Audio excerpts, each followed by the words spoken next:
അസ്സലാമു അലൈക്കും വറഹ്മത്തുള്ളാഹി വബറകാതുഹു. ലേൺ അറബിക് വിത്ത് മിന്നാസലം എന്ന യൂട്യൂബ് ചാനലിൻ്റെ പുതിയൊരു വീഡിയോയിലേക്ക് എല്ലാവർക്കും സ്വാഗതം. നമ്മളിന്ന് പഠിക്കാൻ പോകുന്നത് 7ാം ക്ലാസ്സിൻ്റെ മുസ്ലിമുകളുടെ ഇന്ത്യൻ പാരമ്പര്യം എന്ന ചരിത്ര പാഠപുസ്തകത്തിലെ 11ാമത്തെ പാഠഭാഗമാണ്. പാഠം 11 ദാറുൽ ഉലൂം ദേവ്ബന്ദ്. ഉത്തർപ്രദേശ് സംസ്ഥാനത്തിൻ്റെ പടിഞ്ഞാറ് ഭാഗത്ത് ഗംഗ യമുന നദികളുടെ ഇടയിലുള്ള സഹാറൻപൂർ ജില്ലയിലെ ഒരു പട്ടണമാണ് ദേവ്ബന്ദ്. ഏഷ്യയിലെ ഏറ്റവും വലിയ ഇസ്ലാമിക മതവിജ്ഞാന കേന്ദ്രമായ ദാറുൽ ഉലൂം ദേവ്ബന്ദിൻ്റെ ആസ്ഥാനമെന്ന നിലയിൽ ഈ പട്ടണം ലോകപ്രസിദ്ധമാണ്.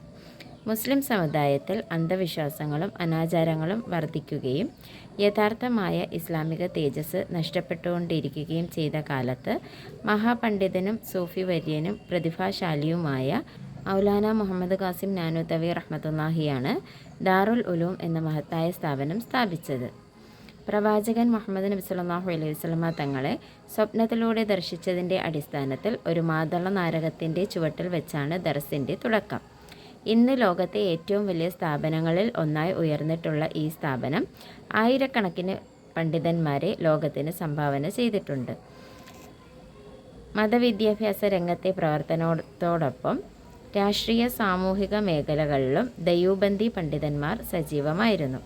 ഇസ്ലാമിക നവോത്ഥാന പ്രവർത്തനം നബി സല്ലല്ലാഹു അലൈഹി വസല്ലമയുടെ ജീവിതം മാതൃകയാക്കി സംവിധാനം ചെയ്യാൻ ലക്ഷ്യമിട്ട ഈ സ്ഥാപനം ഒരു മഹാപ്രസ്ഥാനമായി വളർന്നു വികസിച്ചിരിക്കുന്നു. ഇന്ത്യൻ സ്വാതന്ത്ര്യ സമരത്തിൽ മുന്നണി പോരാളികളായി പൊരുതിയവരാണ് ദയൂബന്ദി ഉലമാക്കൾ.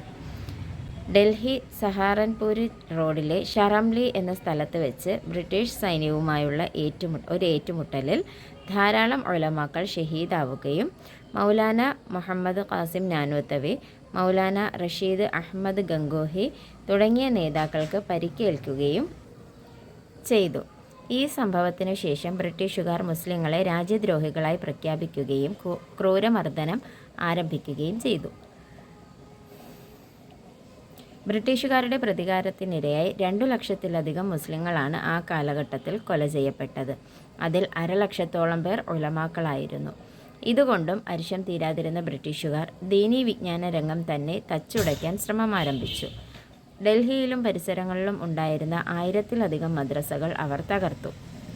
ഇന്ത്യൻ മുസ്ലിങ്ങളുടെ ആത്മീയ നേതാവും ദയൂബന്ദി ഉലമാക്കളുടെ ചാലക ശക്തിയുമായിരുന്ന മഹാനായ ഷാഹ് വലിയുല്ലാഹി ദഹ്ലവിയുടെ പിതാവ് സ്ഥാപിച്ച മദ്രസ റഹീമിയ വരെ ബ്രിട്ടീഷ് പട്ടാളം അന്ന് ഇടിച്ചു നിരത്തി.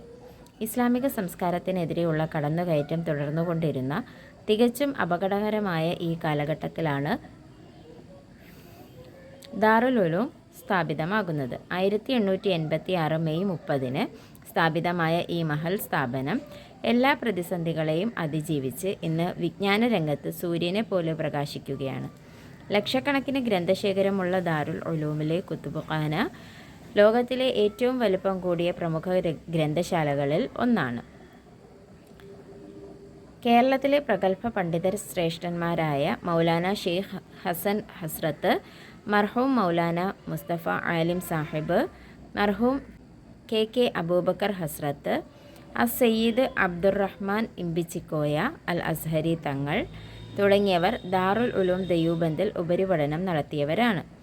ഇസ്ലാമിക നവോത്ഥാനത്തിനു വേണ്ടിയും ഇന്ത്യൻ സ്വാതന്ത്ര്യ സമരത്തിനു വേണ്ടിയും നാവും തൂലികയും ആയുധവും ഉപയോഗിച്ച് കൈമയും മറന്നു പോരാടിയ ദയൂബന്ദ് ഉലമാക്കൾ ഇന്ത്യൻ മുസൽമാൻ്റെ അഭിമാനമാണ്. പാഠഭാഗം എന്താണെന്ന് മനസ്സിലായല്ലോ. ഇനി നമുക്ക് ചോദ്യോത്തരങ്ങളിലേക്ക് കടക്കാം. അഭ്യാസം: ഉത്തരം എഴുതുക. 1. ദേവ്ബന്ദ് എവിടെ സ്ഥിതി ചെയ്യുന്നു? എവിടെയാണ് ദേവ്ബന്ദ് സ്ഥിതി ചെയ്യുന്നത്? ഉത്തർപ്രദേശ് സംസ്ഥാനത്തിൻ്റെ പടിഞ്ഞാറ് ഭാഗത്ത് ഗംഗ യമുന നദികളുടെ ഇടയിലുള്ള സഹാറൻപൂർ ജില്ലയിലെ ഒരു പട്ടണമാണ് ദേവ്ബന്ദ്. 2. ഏഷ്യയിലെ ഏറ്റവും വലിയ ഇസ്ലാമിക വിജ്ഞാന കേന്ദ്രം ഏതാണ്? ദാറുൽ ഉലൂം ദേവ്ബന്ദ്. 3. ദാറുൽ ഉലൂമിൻ്റെ സ്ഥാപക മഹാൻ ആരാണ്? മഹാപണ്ഡിതനും സൂഫി വര്യനും പ്രതിഭാശാലിയുമായ മൗലാന മുഹമ്മദ് ഖാസിം നാനൂത്തവി റഹ്മത്തുള്ളാഹി. 4. ദർസിൻ്റെ തുടക്കം എങ്ങനെ, എവിടെ? പ്രവാചകൻ മുഹമ്മദ് നബി സല്ലല്ലാഹു അലൈഹി വസല്ലമയെ സ്വപ്നത്തിലൂടെ ദർശിച്ചതിൻ്റെ അടിസ്ഥാനത്തിൽ ഒരു മാതള നാരകത്തിൻ്റെ ചുവട്ടിൽ വെച്ചാണ് ദർസിൻ്റെ തുടക്കം. 5. ദയൂബന്ദിൽ ഉപരിപഠനം നടത്തിയ കേരളത്തിലെ പ്രഗത്ഭ പണ്ഡിതർ ആരെല്ലാമായിരുന്നു? കേരളത്തിലെ പ്രഗത്ഭ പണ്ഡിത ശ്രേഷ്ഠന്മാരായ മൗലാന ഷെയ്ഖ് ഹസൻ ഹസ്രത്ത്, മർഹൂം മൗലാന മുസ്തഫ ആലിം സാഹിബ്, മർഹൂം KK അബൂബക്കർ ഹസ്രത്ത്, സയ്യിദ് അബ്ദുറഹ്മാൻ ഇമ്പിച്ചിക്കോയ അൽ അസ്ഹരി തങ്ങൾ തുടങ്ങിയവർ ദാറുൽ ഉലൂം ദയൂബന്ദിൽ ഉപരിപഠനം നടത്തിയവരാണ്. വിവരിക്കുക. 1. ദാറുൽ ഉലൂമിനെ കുറിച്ച് വിവരിക്കുക.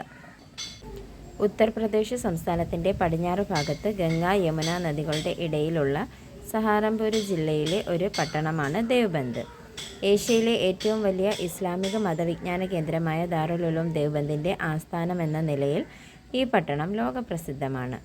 മുസ്ലിം സമുദായത്തിൽ അന്ധവിശ്വാസങ്ങളും അനാചാരങ്ങളും വർദ്ധിക്കുകയും യഥാർത്ഥമായ ഇസ്ലാമിക തേജസ് നഷ്ടപ്പെട്ടുകൊണ്ടിരിക്കുകയും ചെയ്ത കാലത്ത് മഹാപണ്ഡിതനും സൂഫി വര്യനും പ്രതിഭാശാലിയുമായ മൗലാന മുഹമ്മദ് ഖാസിം നാനൂത്തവി റഹ്മത്തുള്ളാഹിയാണ് ദാറുൽ ഉലൂം എന്ന മഹത്തായ സ്ഥാപനം സ്ഥാപിച്ചത്. പ്രവാചകൻ മുഹമ്മദ് നബി സല്ലല്ലാഹു അലൈഹി വസല്ലമയെ സ്വപ്നത്തിലൂടെ ദർശിച്ചതിൻ്റെ അടിസ്ഥാനത്തിൽ ഒരു മാതള നാരകത്തിൻ്റെ ചുവട്ടിൽ വെച്ചാണ് ദർസിൻ്റെ തുടക്കം. ഇന്ന് ലോകത്തെ ഏറ്റവും വലിയ സ്ഥാപനങ്ങളിൽ ഒന്നായി ഉയർന്നിട്ടുള്ള ഈ സ്ഥാപനം ആയിരക്കണക്കിന് മതപണ്ഡിതന്മാരെ ലോകത്തിന് സംഭാവന ചെയ്തിട്ടുണ്ട്. മതവിദ്യാഭ്യാസ രംഗത്തെ പ്രവർത്തനത്തോടൊപ്പം രാഷ്ട്രീയ സാമൂഹിക മേഖലകളിലും ദയൂബന്ദി പണ്ഡിതന്മാർ സജീവമായിരുന്നു.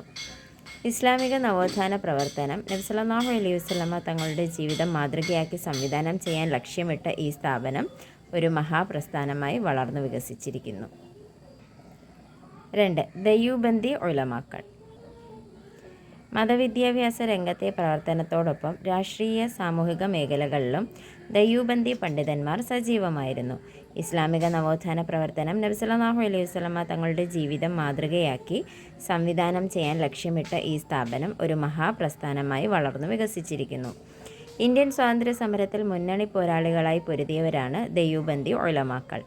ഡൽഹി സഹാറൻപൂർ റോഡിലെ ഷറംലി എന്ന സ്ഥലത്ത് വെച്ച് ബ്രിട്ടീഷ് സൈന്യവുമായുള്ള ഒരു ഏറ്റുമുട്ടലിൽ ധാരാളം ഉലമാക്കൾ ഷഹീദാവുകയും മൗലാന മുഹമ്മദ് ഖാസിം നാനൂത്തവി, മൗലാന റഷീദ് അഹമ്മദ് ഗംഗോഹി തുടങ്ങിയ നേതാക്കൾക്ക് പരിക്കേൽക്കുകയും ചെയ്തു. ഈ സംഭവത്തിന് ശേഷം ബ്രിട്ടീഷുകാർ മുസ്ലിങ്ങളെ രാജ്യദ്രോഹികളായി പ്രഖ്യാപിക്കുകയും ക്രൂരമായ മർദ്ദനം ആരംഭിക്കുകയും ചെയ്തു. ബ്രിട്ടീഷുകാരുടെ പ്രതികാരത്തിനിരയായി 2 ലക്ഷത്തിലധികം മുസ്ലിങ്ങളാണ് ആ കാലഘട്ടത്തിൽ കൊല ചെയ്യപ്പെട്ടത്. അതിൽ 1,50,000 പേർ ഉലമാക്കളായിരുന്നു. ഇസ്ലാമിക നവോത്ഥാനത്തിനു വേണ്ടിയും ഇന്ത്യൻ സ്വാതന്ത്ര്യ സമരത്തിനു വേണ്ടിയും നാവും തൂലികയും ആയുധവും ഉപയോഗിച്ച് കൈമെയ് മറന്ന് പോരാടിയ ദയൂബന്ദ് ഉലമാക്കൾ ഇന്ത്യൻ മുസൽമാൻ്റെ അഭിമാനമാണ്. പൂരിപ്പിക്കുക. 1. ഡാഷിൽ നിന്നും ബിരുദമെടുക്കുന്ന പണ്ഡിതന്മാരെ ഡാഷ് എന്നറിയപ്പെടുന്നു. ദാറുൽ ഉലൂമിൽ നിന്നും ബിരുദമെടുക്കുന്ന പണ്ഡിതന്മാരെ അൽ ഖാസിമി എന്ന് അറിയപ്പെടുന്നു. പാഠഭാഗങ്ങളും ചോദ്യോത്തരവും ഒക്കെ മനസ്സിലായല്ലോ. അപ്പോൾ വീഡിയോ ഇഷ്ടമായാൽ ലൈക്ക് ചെയ്യാനും ഷെയർ ചെയ്യാനും സബ്സ്ക്രൈബ് ചെയ്യാനും ഒന്നും മറന്നു പോകരുത്. ഇൻഷാ അല്ലാഹ് മറ്റൊരു വീഡിയോയുമായി കാണും വരെ മഅസ്സലാമ.